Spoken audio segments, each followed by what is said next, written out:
নমস্কার, আপনারা দেখছেন ইন্ডিয়া 365 ডেজ নিউজ, সত্যের সাথে সাধারণের পাশে। যাবো দাও আর পাখাগুলো বন্ধ করো। পাখা বন্ধ করে দিয়েছি।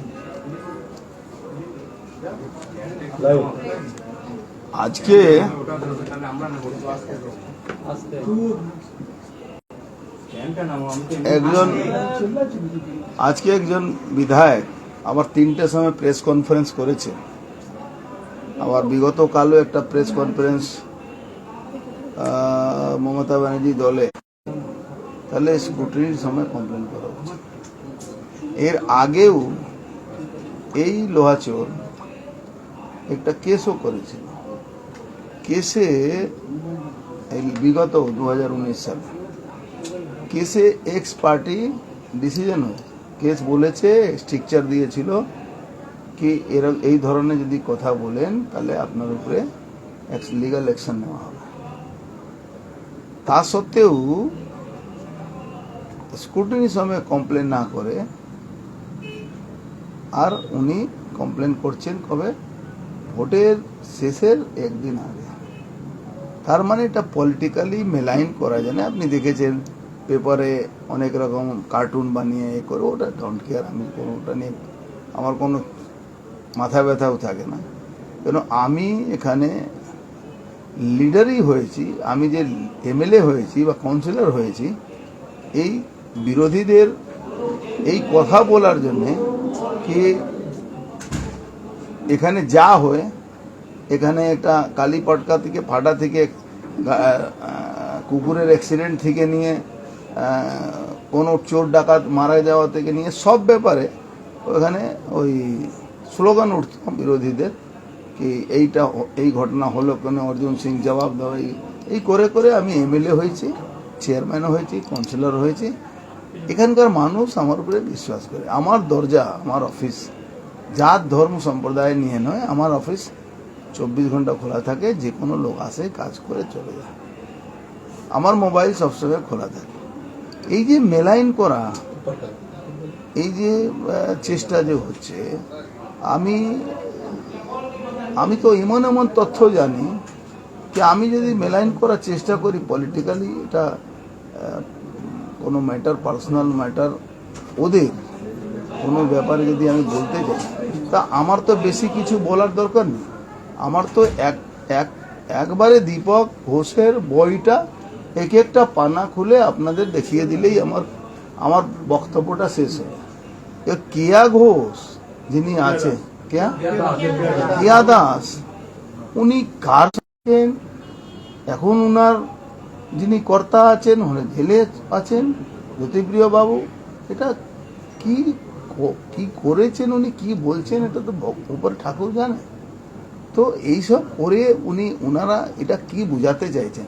এতে কি হেরে যাওয়ার ভয় হয়ে গেছে কি উনি হেরে যাবেন তার জন্য এইসব বলে বেড়াচ্ছেন?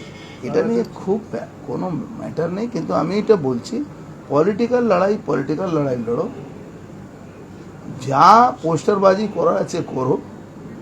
এই ব্যারাকপুরে মাটি আছে, এই ব্যারাকপুরে মাটিতে পোস্টারবাজি করে অর্জুন সিং বিজেপিকে হারানো মুশকিল আছে।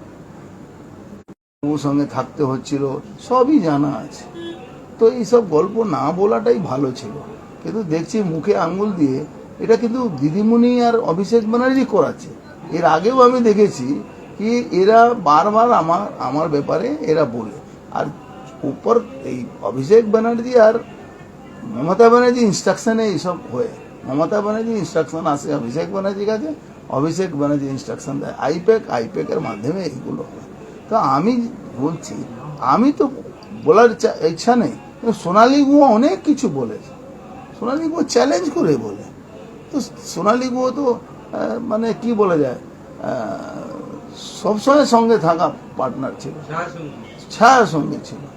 তো আমি তো আমার কথা না বলে সোনালী গুহ 2024 থেকে 25-এর মধ্যে দি ইন্ডের বোর্ড লেগে যাবে, এটা আমি দায়িত্ব নিয়ে বলছি।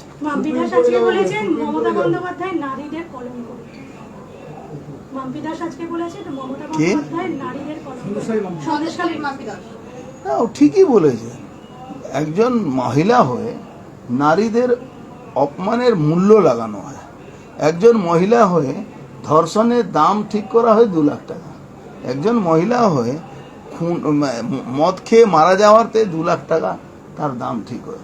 একজন মহিলা হয়ে মহিলাদের উপরে রেপ হচ্ছে, বলাৎকার হচ্ছে, আর তার জন্য উনি একটা শব্দ উচ্চারণ করেন না। অভিজিৎ গাঙ্গুলিকে তো কমিশন নোটিশ পাঠিয়েছে এই একই কথার উপরে, শোকজ করেছে।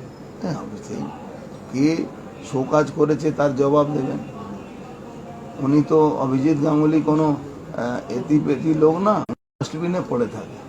আমি যার ফাইল রেডি করিয়ে দেব সে কিন্তু একদম ভিতরেই থাকে। আমার ফাইল তো একদম কারেন্ট থাকে। কল্যাণী পার্থ চ্যাটার্জির ঘনিষ্ঠ টিঙ্কুর কাছে সমন পাঠিয়েছে ইডি। এবার কি পালা পার্থভূমিকের? দেখুন, একটা টিঙ্কু নেই, এর মধ্যে 2টো টিঙ্কু আছে। একটা ভাটপাড়াও টিঙ্কু আছে, একটা ওদিকেও টিঙ্কু আছে। এই দুজনেই সমান হবে। আপনি চিন্তা করুন। বিধানসভাতে 2 দিস্তা মতো আপনার নামে কাগজ রেডি করেছে, 2 দিস্তা এতটা। ও বলছে করে পুকুর ভরাট, জমি ভরাট। ওর যত জিস্তা আছে ও সময় আসতে ওর জিস্তা বুঝে নেবে। নয়টি কোন নেতাও কারো ব্যক্তিগত কারো হয়েছে না কি ধরনের কোন নয়টি কোন নেতা, নয়টি কোন নেতা তার ফ্যামিলি কোনো কিছু আর যে পরিবারের সবার এফিডেভিটে নাম দিয়েছে, এর মধ্যে দেখাচ্ছে আর না দেখাবার কি আছে? আজকে শেষ বেলায় পার্থভৌমিককে দেখা গেল ডিজে বাজিয়ে চটুল গানের সঙ্গে নেচে প্রচার করতে, অথচ এরাই বাংলার সংস্কৃতির কথা, কৃষ্টির কথা বলে। আমার এফিডেভিটে তো তুমি চ্যালেঞ্জ করতে পারতে স্কুটিনি সময় কি আমি ভুল না মিথ্যা। তুমি ভোটের 2 দিন আগে তুমি এফিডেভিট চ্যালেঞ্জ করে কি করতে পারো? কালকে তৃণমূলের সাংবাদিক সম্মেলনে আইপ্যাক করিয়েছে বলে অভিযোগ করেছেন শুভেন্দু অধিকারী, কিন্তু যে মহিলা অভিযোগ করেনি ওদেরকে নির্যাতনের অভিযোগ। যে ভোটের মার্জিন ছিল সেই মার্জিনকে এবার ব্রেক করবে। দেখুন, মোদিজি এসেছিলেন 1,13,000 মার্জিন হয়ে গেছিল। কালকে মিথুন দা এসে ওটাকে 1.5 লাখ করে গেছে।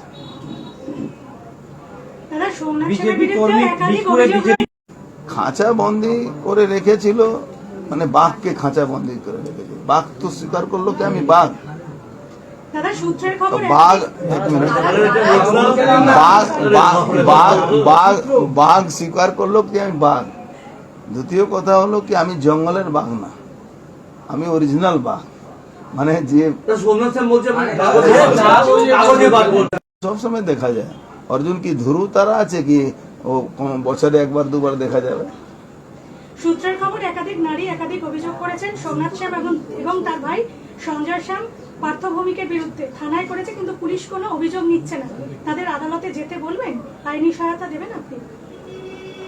দিতে হয়। কালীঘাটে আপনি ভাগ না দিলে আপনার প্রবলেম আছে।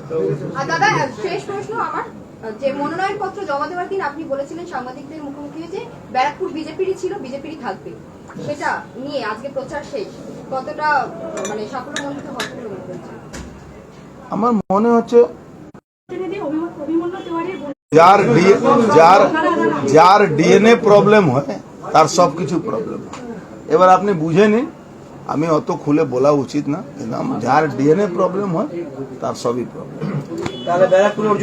আরে লোকেরা এসে বারবার বলতো কি সত্যনারায়ণ বাবু আপনি দেখুন একটা মেয়ে উপরে অনেক সমস্যা হচ্ছে, তার জন্য ওকে চাকরি দেওয়া হচ্ছে। भैया हिंदी में जयनगर में आज अभिषेक बनर्जी ने कहा है कि जो महिलाओं पर बीजेपी अत्याचार कर रही है उन्हें बंगाल की खाड़ी में फेंक देना चाहिए।